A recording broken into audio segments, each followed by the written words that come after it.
There's another thing going on, and that is with the shocking murder of the 6 hostages, which is really, really appalling. Obviously, people in Israel are upset by that, but are they making unreasonable demands, do you think, on the Prime Minister, Mr. Netanyahu, in insisting that he establish a ceasefire with the terrorists who don't seem to be interested in anything like that? This is a dreadful, dreadful problem, and I think all reasonable people would be shocked that innocent hostages were executed. The information we have is that the IDF was closing in towards the tunnel in which they were held, and Hamas shot them at close range in the head and left them there so that the bodies could be discovered. I've learnt in the last 24 hours that one of the women at her autopsy was found to weigh only 79 pounds. Oh. That's between 35 and 36 kilograms. So you can only imagine what sort of suffering they have endured in the last 11 months, and to end like this. You don't negotiate with terrorists. I can fully understand that there are people who are distressed, who would like any deal done that frees the hostages. But what Hamas is demanding in return is the release of thousands of convicted terrorists. And these deals have been done before. And unfortunately, it's an impossible situation where, in order to save a few people, you release murderers, and down the track, even more people are killed. And many of those who were involved in the leadership of the October 7 massacre were previously released terrorists, including Sinwar, the current leader of Hamas. He was released to free a previous hostage by the name of Gilad Shalit.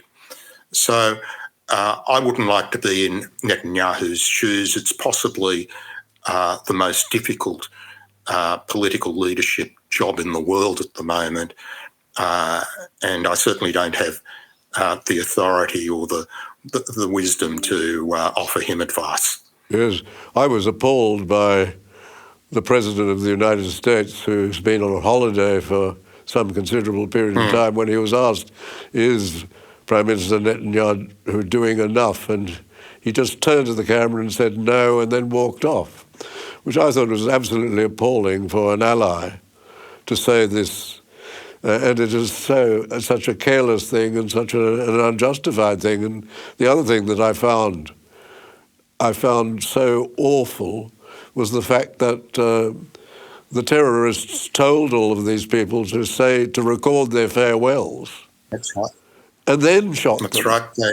I mean, this is a terrible thing to do to people who were very close to being relieved by the Israeli soldiers. Terrible, absolutely awful. To come full circle, this is the ideology that we risk importing into Australia.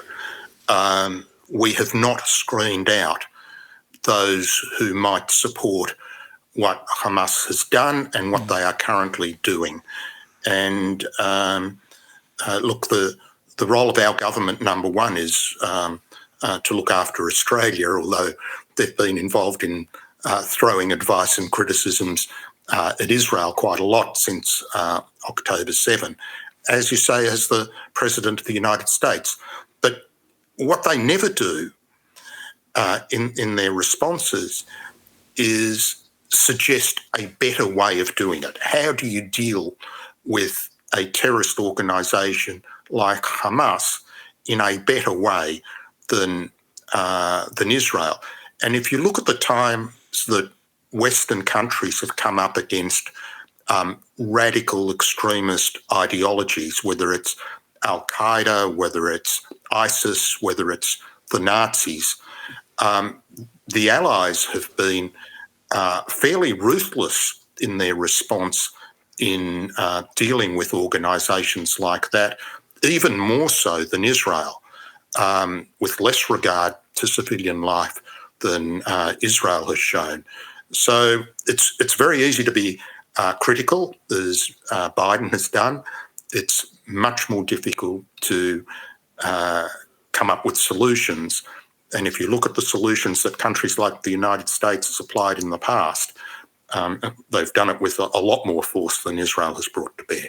Yes, you need only think of the massive bombing of Germany and then the atom bombing of Japan to find proof of a willingness to go to full lengths in relation to getting the surrender that they needed in those cases.